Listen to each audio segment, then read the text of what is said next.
Okay, so I'm working on part 4 of the steam shower video, and this part is all about installing the river rock. This is actually a shaved river rock, and what that means is that the surface is flat.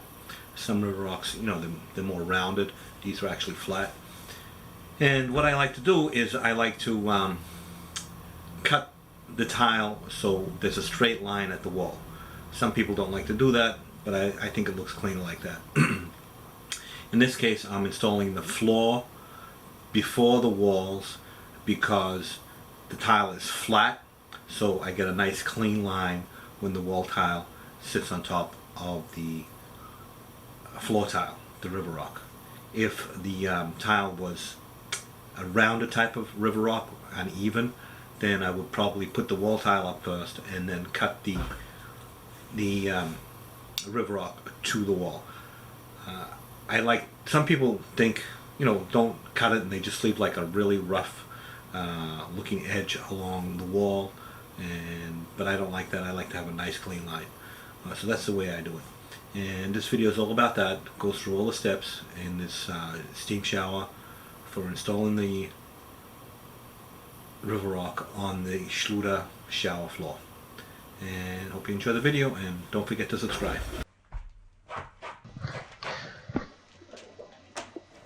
Okay, so I cut all these tiles on the wet saw.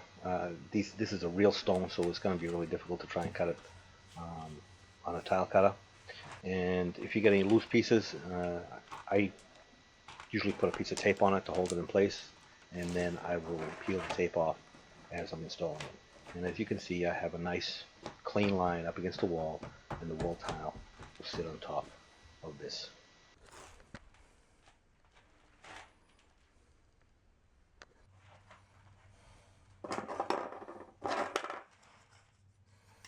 Okay, so these are the 3 components to the Schluter drain.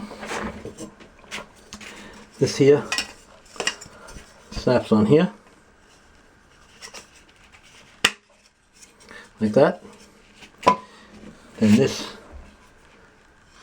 goes through here, like that. And then it's going to go like there. And this, you can move this around a bit, a little bit of adjustment, and you can move it up and down a little bit. So I'm just going to leave it like this for now, and I'm going to lay out the tile, see how the tile falls, and then position this where it needs to go. You'll see in a minute. So, and this all gets filled with thinset here, and I'm going to put blue tape on here just to protect this a little bit, and then I'm going to start laying tile floor.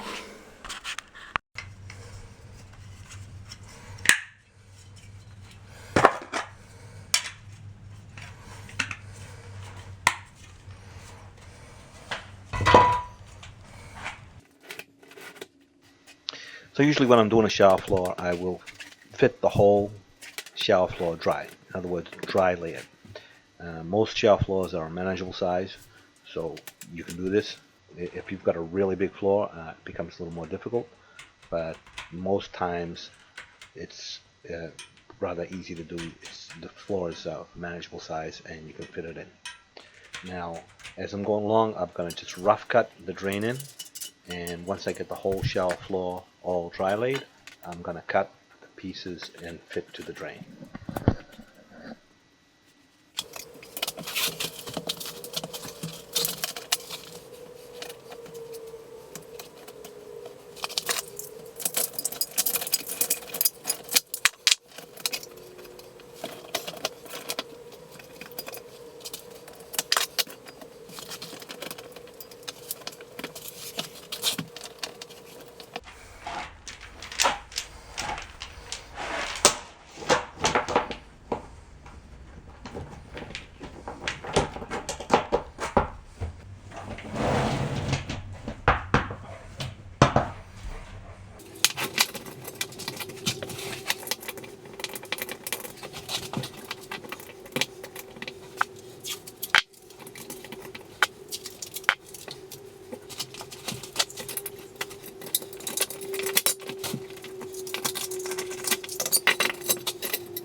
Okay, so because there's going to be wall tile on top of this floor tile, you don't have to get a real precise measurement. You just want to make sure that when you put the wall tile on, it's going to cover the cut piece of the floor tile.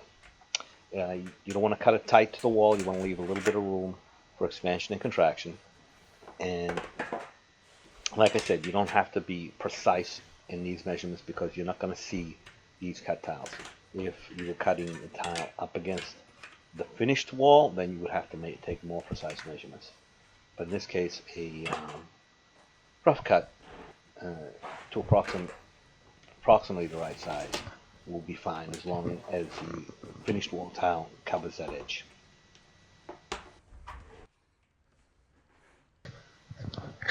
So now that my whole floor tile is cut in around the perimeter, I'm going to fit the drain, and I'm going to fit precisely where it needs to be.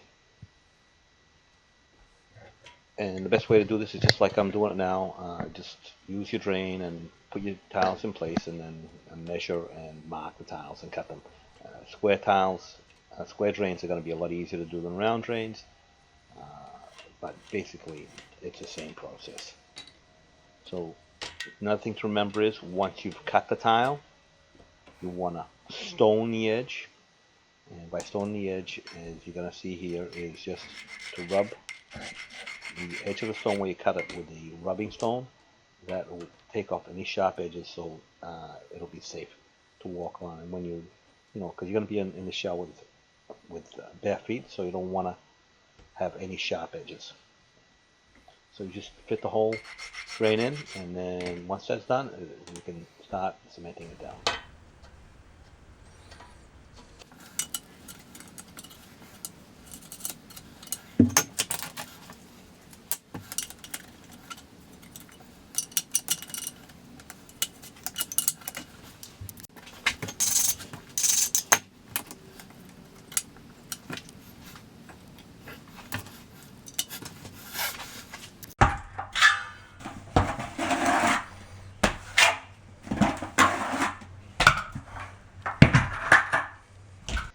So because I'm going on Schluter Curdy, this is an unmodified thinset. It's a premium unmodified thinset. You don't want to when you're installing tile, you never want to get cheap thinset. Always spend a little more money and get a quality thinset. So anyway, I'm gonna cement. As you can see, I picked up one roll because I left the rest of the floor down, which is just dry fitted. I'm going to know exactly and precisely where the tiles fit, and it's going to go exactly where it was before. See how I placed the tiles on top of the other tiles, which are just dry laid there. So I'm going to carefully put them into place, and then I'm going to beat them in with a rubber float. You're going to see that in a second. But one thing I want to mention here too is the size of the trowel. You want to have the correct size of the trowel so that when you lay the tile into the thinset, you're going to get good transfer to the back of the tile. Now these mosaic tiles, you can't really back butter them because you're going to have a big huge mess. So you want to make sure you have an adequate size trowel so that you get good even coverage on the back of the tile. What you do is you're going to trowel out some cement, you're going to lay it in, and you're going to pick up one corner to see what your coverage is. If the coverage is not sufficient, you're going to move up to a bigger trowel. Here I'm looking at the coverage, and I see that I've got good coverage, so I'm going to keep going. And I'm beating it in with the flow.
So if you get some squeeze through, the thinset comes through the grout lines, you want to clean that up while thinset is still fresh, because it's going to be a lot harder when it thinset cures.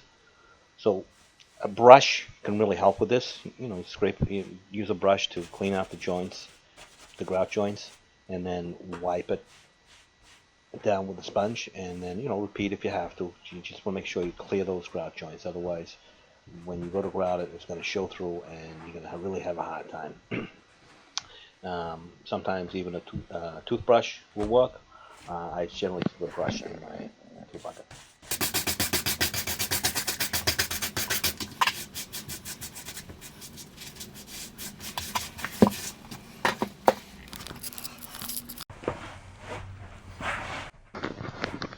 So once you got that first row or 2 rows or whatever you did in place, it's time to pick up some more tile. And generally what I'll do is I'll pick up the tiles and arrange them so that I know exactly where each sheet goes when I'm trying to put them back. If the tile is a square tile, it's not quite as difficult. You can just stack them, but when it's sheets like this, you probably want to arrange them so that you know exactly where each sheet goes. So you're going to pick up enough so that you can reach comfortably, and then you're going to move on. You're going to cement that down, and then you're going to move on to the next section. Smaller shell floors, you could probably do like 1 or 2 rows and then pick up the rest. On a larger floor, you probably want to do it in sections.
Okay, so once you get to the drain, obviously you're going to take the pieces out, and you're going to completely fill where the flange is with thinset. You don't want to, get thinset in the actual drain hole, but around where the bonding flange is, you want to fill that with thinset. You're going to press your drain in, and then you're going to add some more cement, and you want the thinset to go up into the back of the grate assembly so that that's completely filled, because the thinset is what is going to hold the drain in place. So when I push this down to get exactly even with the tile, a little bit might squeeze through, but you're just going to deal with that, and you're going to clean it up.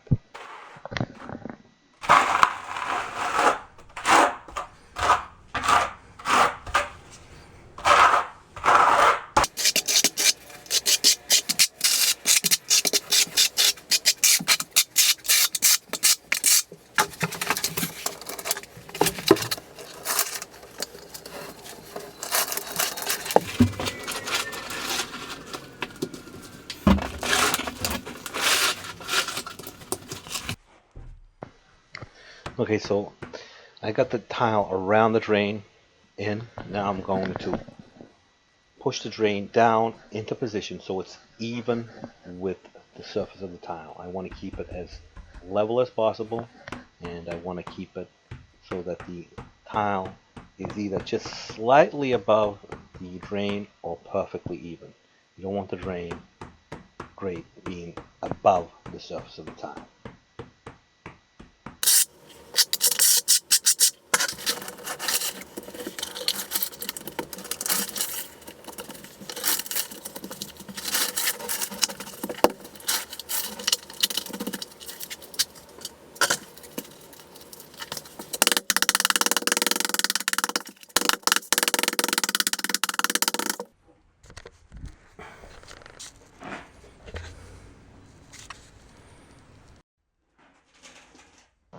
So what I forgot to show is when I picked up the pieces that were cut around the drain, I put them on a piece of curdy board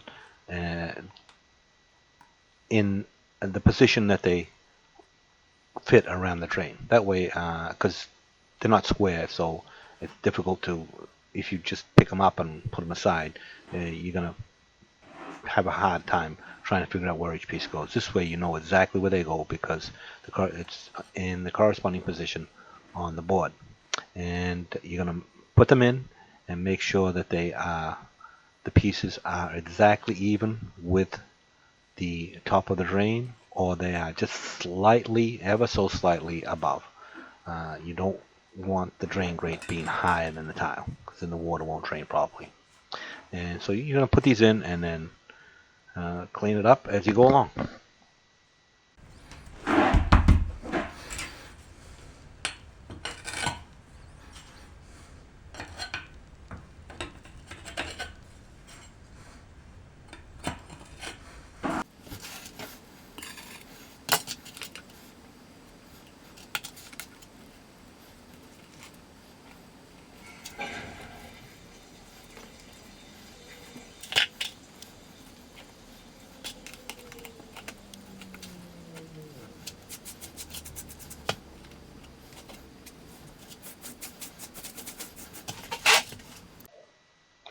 And there you have it.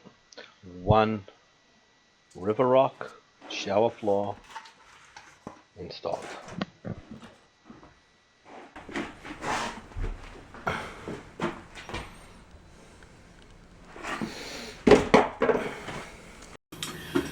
Okay, so that's the shower floor for this steam shower. You want to keep in mind that this is a natural stone, the river rock, so you want to make sure that you seal it before you grout it.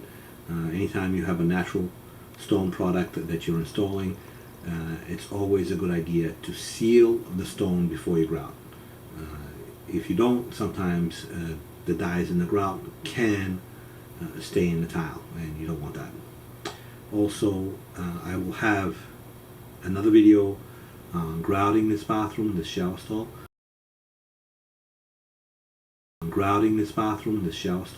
Which will be at a later date. And also, this master bathroom has a electric floor heat.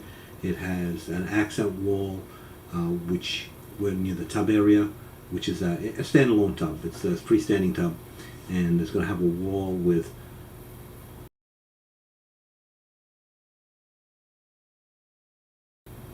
mosaic glass mix tile on one wall, and the vanity also has like a nice little feature for the glass tile on the vanity area. But anyway, so I hope you enjoyed the video. I hope that you learned something, or that at least I give you some useful information. And don't forget to subscribe, and if you like, leave a comment. I'll try to answer all the comments. It's not always possible, but I do try and answer every comment. Thanks a lot.